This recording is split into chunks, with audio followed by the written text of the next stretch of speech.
Assalamualaikum warahmatullahi wabarakatuh.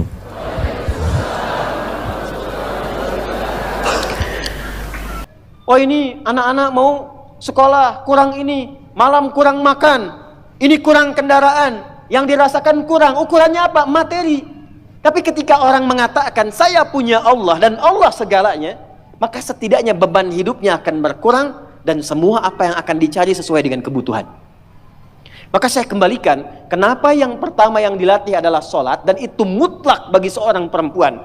Karena nanti curhatan terbesar ibu ketika menghadapi tantangan dalam rumah tangga, itu akan banyak persoalan-persoalan yang diringankan oleh Allah ketika ibu optimal dalam sholatnya. Contoh, tuliskan Quran surah ke-12 ayat 85. Ibu kenal Nabi Yakub? Ayah bilang kenal, saya pulang. Nabi Yakub bapaknya siapa?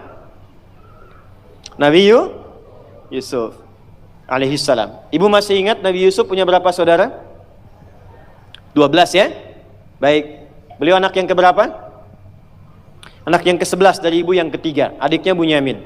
Secara singkat, Nabi Yusuf kemudian oleh saudara-saudaranya punya persoalan, lalu berpisah dengan keluarga. Tapi yang paling menarik adalah bagaimana ayahnya bisa memendam perasaan berpuluh tahun yang beliau memang tahu ini perilaku anaknya. Tapi itu bisa dipendam dan dicurhatkan sepenuh hatinya, dituangkan sepenuh jiwanya, itu bukan kepada manusia.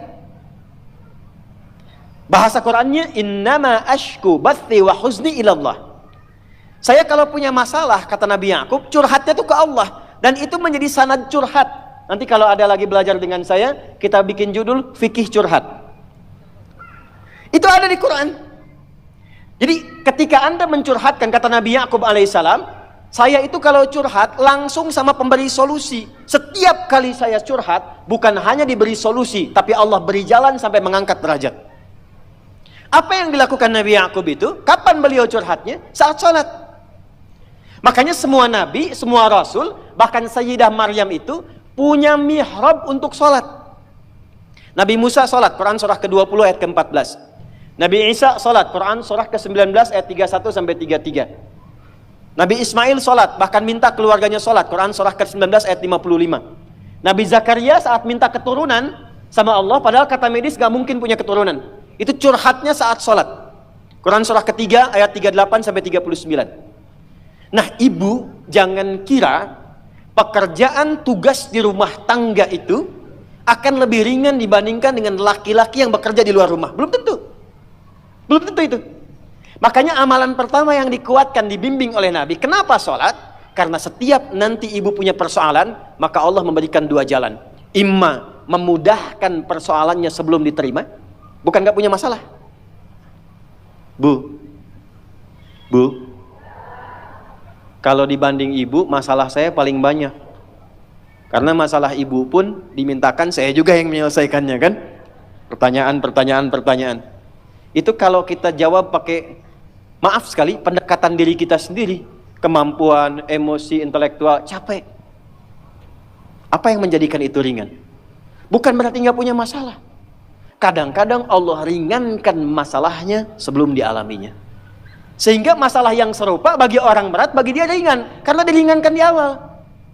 Ibu bersyukurlah, catat ini kalimat saya. Kalau ibu jaga sholat dengan baik, nanti saya tunjukkan yang pernah saya katakan, minimal 40 rakaat saja.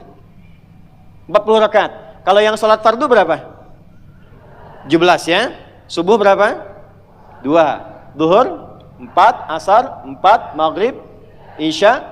Ingat rumusnya ya. Itu nomor telepon Allah, koneksinya 24434. Jumlah 17. Sisanya 23 di mana? 12-nya rawatib. Oke. 11-nya tahajud.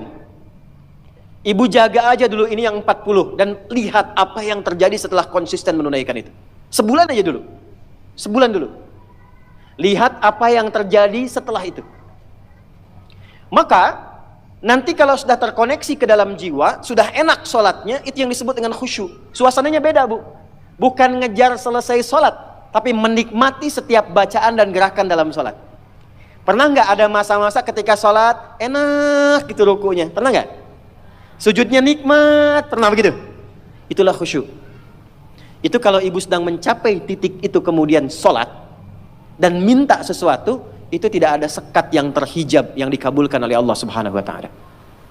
Saya beri bocoran. Ada rahasia tapi ini diantara kita saja ya, siang hari ini. Imam Al-Bukhari itu matanya buta, Bu. Dari usia 4 tahun. Usia 2 tahun ayah meninggal, usia 4 tahun matanya buta permanen. Secara medis gak mungkin sembuh.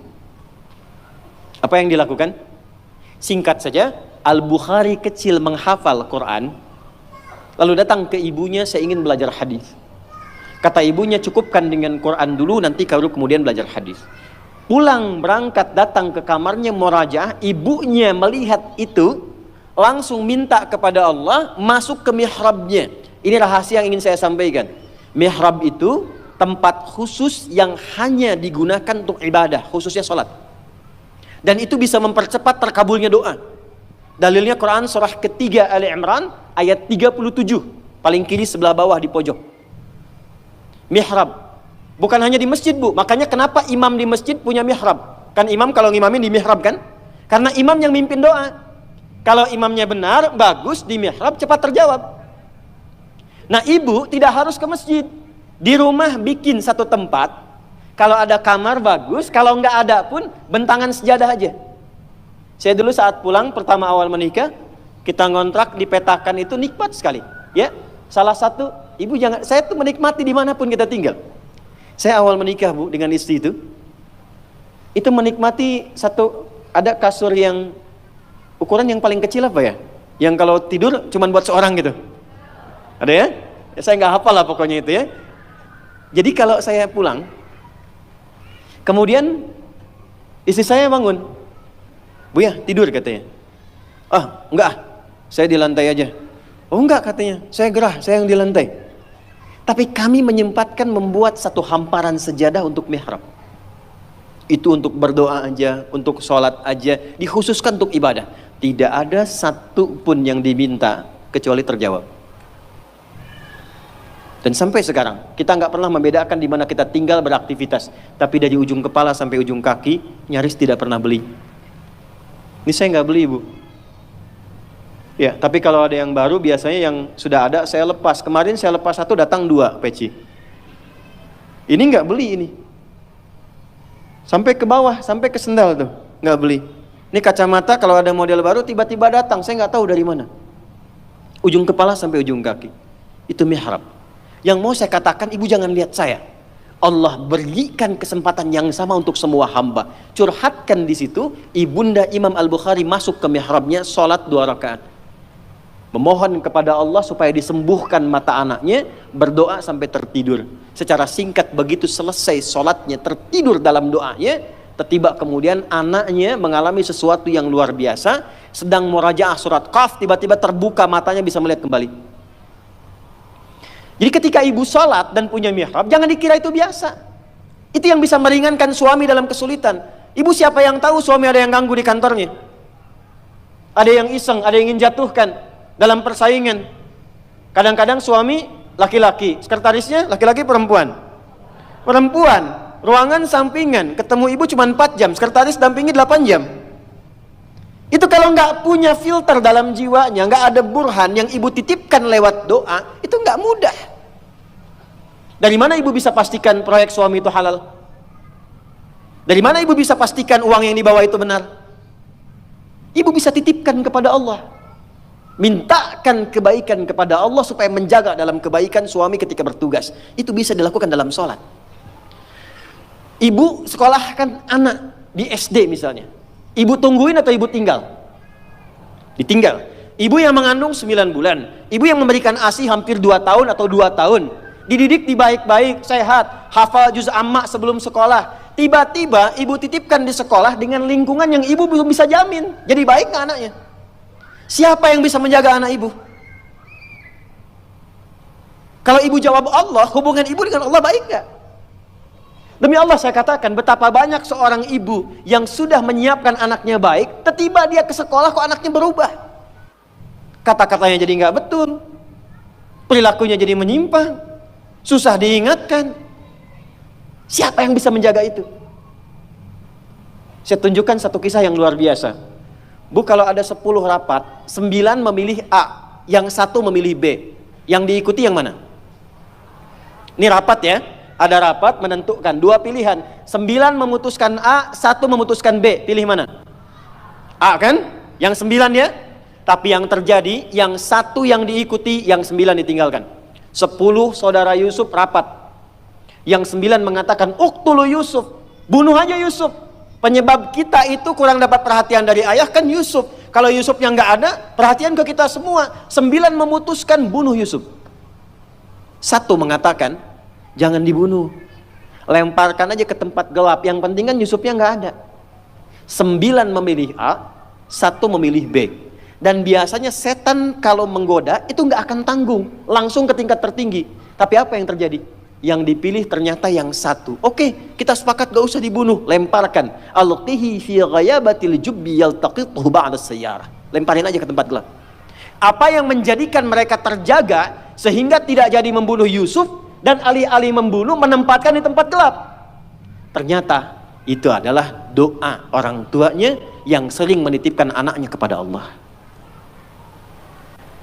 Ibu nganterin anak ke sekolah, dititipkan gak sama Allah? Atau cuman bye-bye, salaman, lepas, tinggal, pulang? Titipkan bu, doakan. Di sekolah kami, dari mulai PAUD, pendidikan anak usia dini, di KB, itu hari pertama bukan cuma ibunya, ayahnya mesti ngantar. Datang, hal pertama yang dilakukan anaknya untuk membisikkan di telinga ayahnya akan bekerja. Ayah, doakan ya Nanda belajar. Ayah, Nanda doakan sukses bekerja, tapi tolong jangan cari rezeki yang haram ayah ya, yang dibawa ke rumah. Itu dibisikkan oleh anak yang usia 4 tahun. Dan tidak ada adegan yang terjadi kecuali air mata yang berlinang, memeluk, mencium, kemudian pamit. Dan itu menjaga. Itu menjaga. Perbaiki sholat dulu bu. Nah nanti dari sholat itu, ibu nggak bilang pun nanti Allah tanamkan kepada anak, kepada suami segala kebaikan. Itu kurikulum pertama.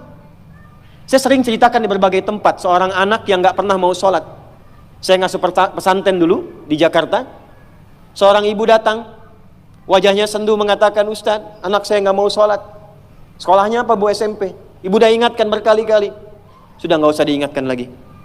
Malam ini ibu sholat aja di kamar anak ibu. Masuk ke kamar anak ibu, sholat di sampingnya, nggak usah diminta bangun. Sholat di sampingnya, lalu mohon kepada Allah, ya Allah engkau titipkan dia dalam rahimku.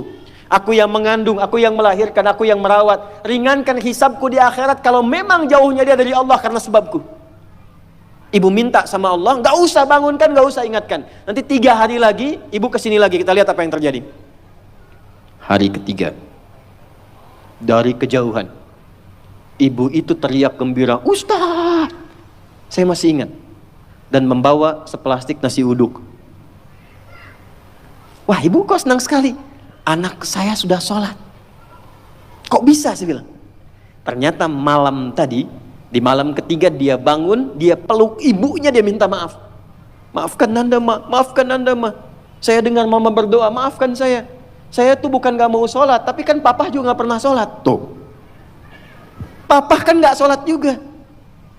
Akhirnya dari situ kemudian bermaafan, anaknya mulai mau belajar. Demi Allah saya katakan, setelah peristiwa itu bukan hanya anaknya dibimbing sholat oleh salah seorang santri dari kami, tapi minta dibimbing untuk menghafal Quran. Sejak saya meninggalkan pesantren untuk diteruskan oleh santri berikutnya, anak itu sudah hafal kurang lebih 2 juz. Dari yang tidak pernah sholat, jadi pelaku sholat dan hafal Quran 2 juz. Mungkin sekarang sudah khatam 30 juz sholat.